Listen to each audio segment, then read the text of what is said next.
All right, welcome back. Quick turnaround there. Already into the semi-finals. We've got 4 players left. We'll get to this game in a second. But on the other table, we've got Michael Billinghurst. He's playing Esper, Ketramos, Blink stuff. Yeah, some sort of tempo-y thing. Hasn't got Cryptic Command in it, so hasn't gone full Michael Billinghurst, but... Yep. And his opponent is Richard Owen, because of course it is. Yeah, well, I mean, some things in life are inevitable. Death, taxes, Richard Owen making the top 8. Yeah, we haven't had him on coverage yet, and that's because we've been saving it, because we figured he'd be there at the end of the day. Eventually he'll make the finals and we won't be able to keep him off coverage. So. Well, I mean, also, when you've got the choice of running back Trent's last match against a different opponent now, or watching Richard finish someone up in 20 minutes one way or the other, geez, I want to talk about this Shops deck, because, wowee, Trent did well with it last round, didn't he? He sure has. The deck looks really sweet. Bit of a different take on Shops, but it's working for him. Yeah, got a bit of the multicolored going on. I respect the portable hole, the rest in peace. The Haywire might super clutch there against that energy flux. Yeah, absolutely. In game 2. Looked incredible in game 2. Speaking of multicolor, on the bottom we've got Tierney. So he's playing Mardu. We saw him a bit earlier. Yep.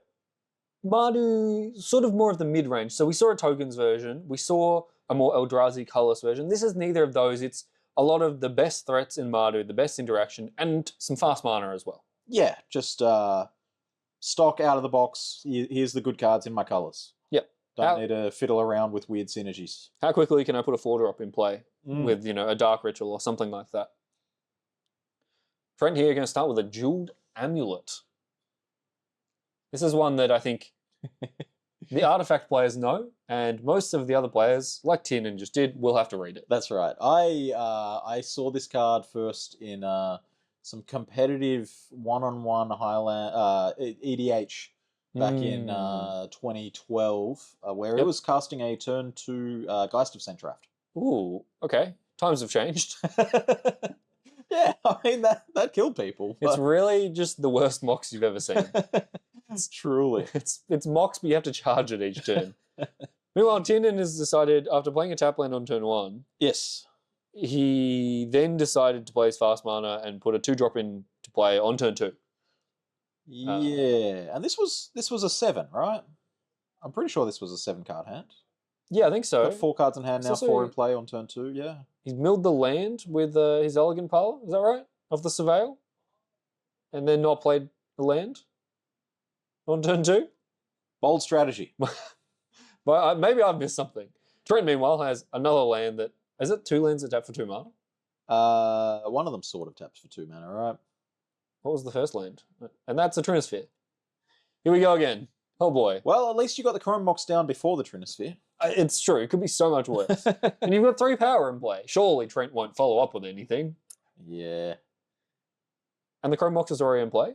So,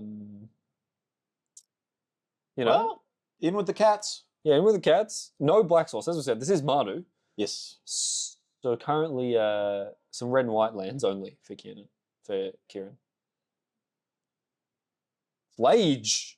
Okay. Flage is a nice one. And we're going to... We're flaging our cat. Is that what I just saw? Just flaged his own cat to flip the Ajani? Sweet. Very sweet. I'm confused, though, because that cat's still in play, right? Well, but then he's activated. He's activated the Ajani to replace the cat. It's a different cat. Sure. Okay. This is like looks the same. This is like if you've ever had a goldfish die and then your parents replaced it without telling you, and it's an identical goldfish. Same thing. Beautiful. But with cats. And yeah, a 6/6 snake. We saw this card last round. Pretty good. Pretty good.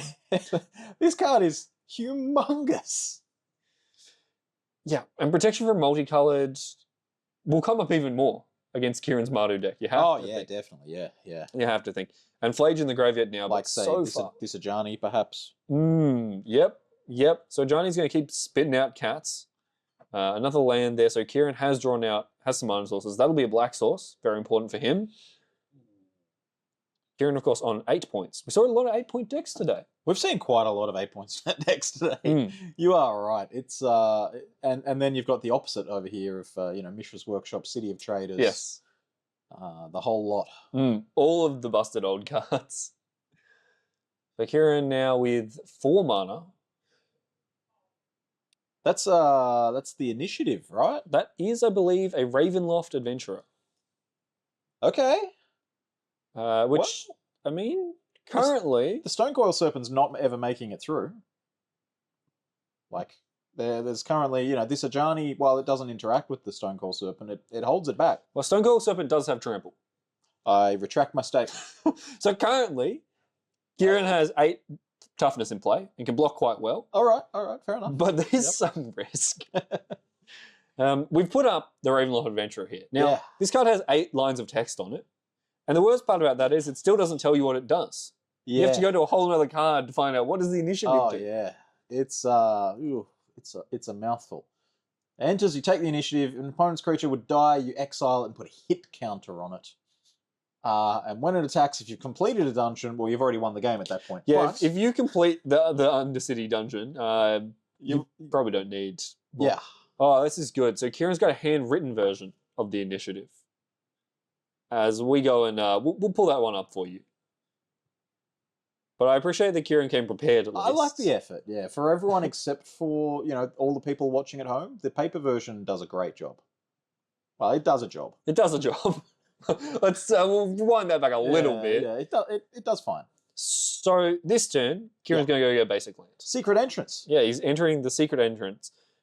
Next turn, if Trent can't gain the initiative, it's like the Monarch, right? Yeah. One player has it, and then every turn it triggers up in the upkeep. So if Trent can't take it back, and he's going to attack and try and take it back, Kieran gets to put 2+1/+1 cancel on a creature or scry 2. His choice. How did they all die? Yeah, well, they're 2/1s. The cats are 2/1s. They're 2/1s. They're 2/1s. I thought they were 2/2. All right. Jeez. Oh, bucket of dice on the table. We're playing Yahtzee. It's a clown car. Oh. Clown car, a truly joyful card. Yes, sir. We're getting 3 counters on that and 2 bozos to crew it. Perfect. That's really the perfect distribution, actually. And they're artifacts as well. I don't know if you knew that. They sure are. Tezzeret loves the clown car. Mm. Tolarian Academy loves the clown car. Teaches them all everything. They're all students. Saga loves the clown car. Oh, yeah. See, it's a synergy piece. You know what I didn't like, though, watching Trent play that quarterfinal? He played a Precursor Golem. Great card. Love that one. That's not what I dislike. Used Geodude tokens as the Golem tokens. Okay. Not a fan of that? Not a fan of the Geodudes? You know what Geodude evolves into? Graveler? And then? Golem. Yeah. No, I'm with you on this, actually. Yeah. I had words with you. No, I'm with you now, yeah. Huge fan of Geodude. Trent and I actually share that as our favourite Pokemon. Oh, excellent. I don't have it tattooed on my chest. So you're not quite Geodude's #1 fan. I'll take #2. Yeah, fair enough. So it looks like just a cat in a pass from Kieran. He's got 6 mana now, so he could double spell. Only 5. The Containment Priest is yep, you're right. That's not a land. That's just exiled under there. Cool if it was, though. So it looks like he has entered the Lost Well, I'd say, from the position of that die. Scribe 2. And so next turn, he can either go to creature if he goes to the arena, or he can make a treasure token by going to the stash. This is all presuming Trent doesn't take the initiative, which I suspect he will be trying quite hard to do. Well, the clown car doesn't have evasion, right? It's just a he does just a 4/4. He has got 2 1/1s, so if you wanted to attack with them, they attack pretty well into the 2/1 cat. Yeah. One of them connects. It's possible. It's not secure, is what I'm saying. Sure, yeah. Initiative. Guy's Cradle also loves Clown Car. Yeah. Wow. It's really just a Clown Car deck. It's just it's the glue that holds the entire 75 together. Turns out clowns all the way down. Is that a Voltaic Kid? No. I don't know what that card is. Could be anything because it costs 3 mana. Yeah, that narrows it down to 0 costs, 1 cost, 2 costs, or 3 costs. I actually think it might cost more than 3 mana because he's... Tap the Cradle for 2. The Cradle. And the Orzes for 2. Oh, no, you're right. Yep, so 3 mana. So it could be most things. And then just a pass back. Kieran looks like has a Dark Ritual in his hand. That one doesn't do so much. Not so good. Yeah, not so hot. Might be a Talisman, perhaps. Looks like Kieran has decided... Oh, is it a Talisman? Oh, yeah, you're right. It is a Talisman. Yeah, it's one of the reprinted Talismans. In the old border. Looks like we've gone with a treasure token for Kieran. Okay. Now, we are getting closer to escaping this flage, it must be said. That is a stalactite stalker. That's... Yeah, I'm going to have to read that one.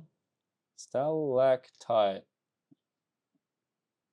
Stalactite stalker. It's a 1/1, except it doesn't stay a 1/1 most of the time. So it's going to grow. Well, that's Kieran's hope. Menace. And at the beginning of your end step, if you descended this turn, so that's something leaves and goes into your graveyard. A permanent card put into your graveyard from anywhere. Oh, Works with mill. Oh, good. Yeah. Probably no milling in Kieran's deck. Well, surveilling. Surveilling, I guess. But if you're surveilling, you've probably also cracked a fetch land. Yeah, so... But he did crack a fetch land here, so that will grow the Stalker. He's tutored up a basic mountain now. And we're going to double spell. Yeah, I don't mind the treasure token for that, yeah. Oh, we now have enough to escape Flage. That's a pretty good way to double spell. Hey, that's a red permanent, by the way. That is. Just in case that was ever relevant for anything. Yeah, ooh, oh boy. We might start to see... This game might end quite quickly now. It must be said. So if a cat was created, it would be the 4th creature, which would be Kachow, 4 to the face. Flage can get in for 9 to the face as well. By the way, Inferno Titan had a bit of a glow up. Yep, and it looks like... So Trent's the clowns have disappeared. Yeah, they got eaten. Flage and cats and all of that. I think we might be on All Is Dust or Bust here. Yeah, which... Don't know if that one's even in the deck. It's definitely in the deck. Oh, it is? Okay. It's in the main. So we've got outs. All Is Dust would be quite good here. We have a Relic of Progenitus. Yeah, that's a redraw. The problem here is, of course, the Cradle is turned off now. And the Relic costs 3. Yeah, it's really narrowed your outs there. Relic, that's especially a bit of a kick in the teeth, drawing the Relic the turn after the Flage. Very true. Very true.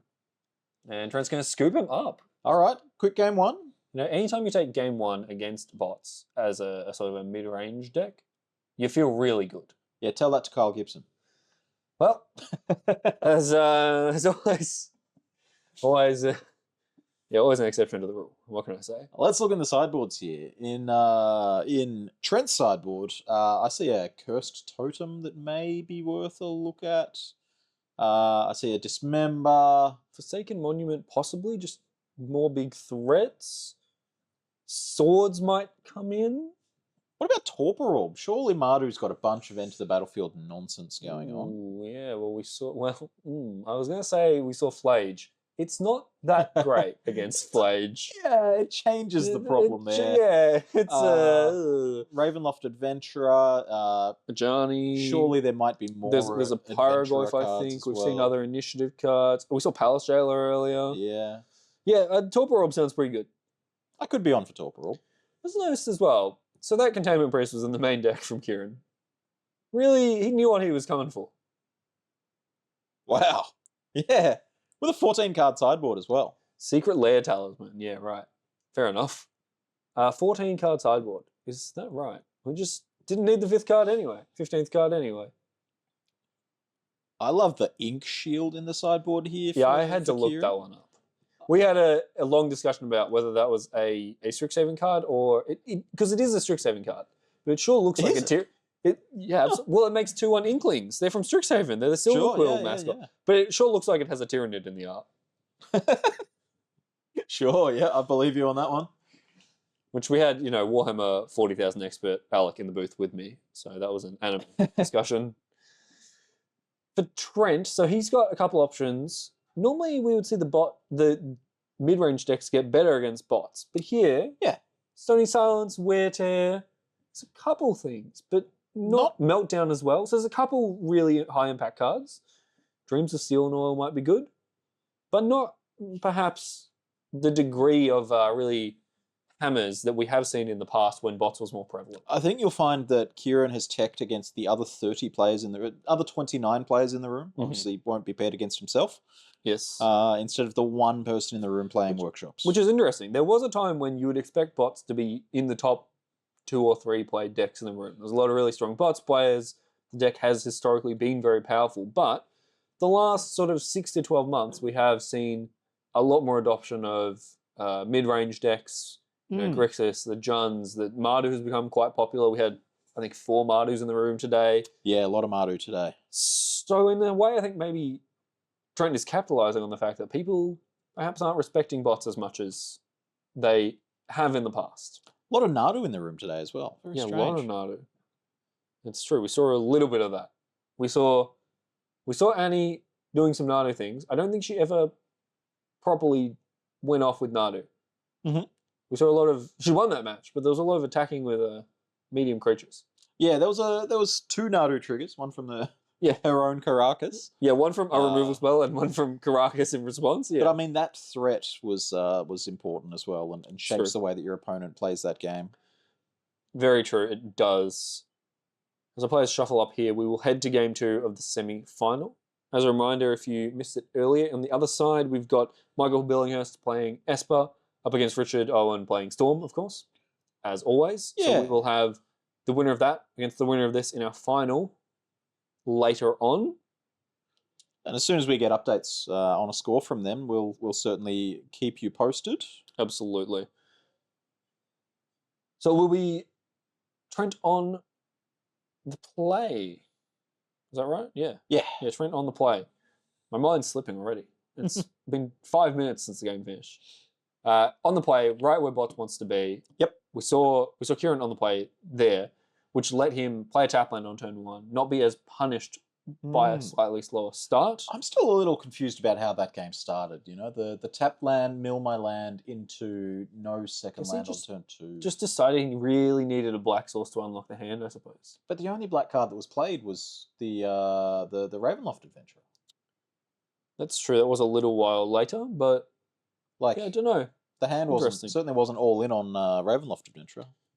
But good enough though. It got there in the end. Yep. He knows better than I do. He's the one sitting there, second place in the Swiss today. Yep, went 4-1.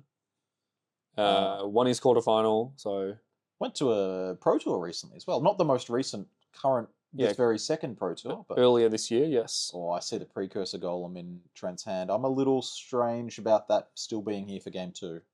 Yeah, interesting. It's the Mardu deck that you'd expect to have quite a lot of removal. The mono removal colours. But if they don't have removal, it does block very well, and Kieran has shown some aggressive creatures that are walled pretty well by those 3/3s. Interesting, there was also a Lodestone Golem in hand there. That is, from its name, you might guess that is a Golem as well. Yep, but no need to proxy that one with Pokemon cards. You know what else is a Golem? What's that? Blightsteel Colossus. Yeah, I'm not as fast if my opponent targets that one with Dismember for free, though. Swords, though. Yeah. Swords, I would be.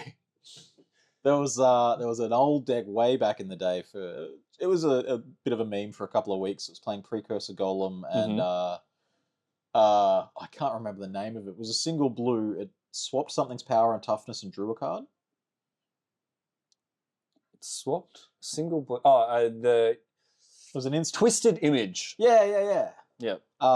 So if you had Precursor and Lodestone and your opponent went to Lightning Bolt your Lodestone, you could Twisted Image all of your golems and draw 4 cards and basically win the game. You know, sweet. It was cool. Very sweet. Yeah, no, it doesn't sound good, but sweet.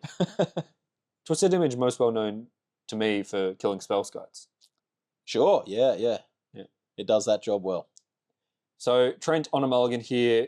Kieran, I believe, has kept his 7. I think so as well. I can see a Dark Ritual there. I see a 4th Earlingus. No. The exclamation mark's after Earlingus. And after. It's 4th Earlingus. That doesn't make sense, though. Well, no, not really. Frankly, exclamation marks on cards don't make sense. Yeah. Looks like Trent might be going to 5, which is... not where he wants to be, I'm sure. Not where anyone really wants to be. We did see, again, Annie on that Naru deck earlier today, mulliganing to 5. We did. Almost winning on that first game. Granted, attracts the unmulligans you pretty dang well. It does, and then unfortunately it also unmulliganed her opponent. Yeah. Except her opponent had mulligan, so it's it's like an unmulligan up to 9, I guess? Yeah, that sounds all right. That sounds pretty good. Putting attraction in play is quite good. That's what I've learned today. This is news. Yeah. More news at 7. You got any more hot takes in there? I think mulliganing to 5 is bad. I think... drawing your pointed cards, usually pretty good in this format. All right. Yeah. Well, in hand there for Trent on attempt number 3, I could see Precursor. I saw one of the Eldrazi confluences / commands. I think your eyes are better than mine. Oh yeah, that's a Devourer of Destiny at the back, it looks like. He's thinking. It's a tough one. That's a Dismember at the front, I believe. The Dismember in the deck is definitely a horrible alternate artwork. Yeah, and I think it's our note. We're going to 4. Whew!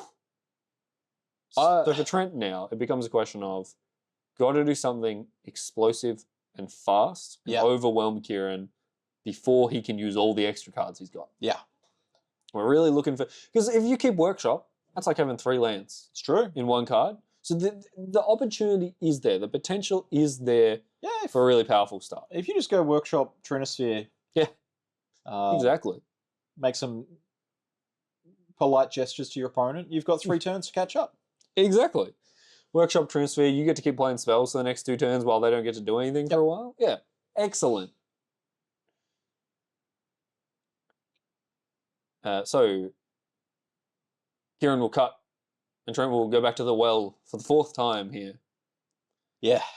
I mean, he's on the play. I see a Lodestone, Talisman, Thought Knot, Torpor Orb, Shadow Spear. Is that 0 lands? It looked like it. Down to 3. I think he's... Was that a concession? It was a fist bump. Might have been. Yeah, it looks like we're D-sideboarding. So, unfortunately, an ignominious end to that. Wow. That's very funny. Okay, well, GG's. Somehow we managed to finish this semi-final before Richard Owen's semi-final. So we'll be back whenever that other semi-final is done for the finals. Yeah, see you soon.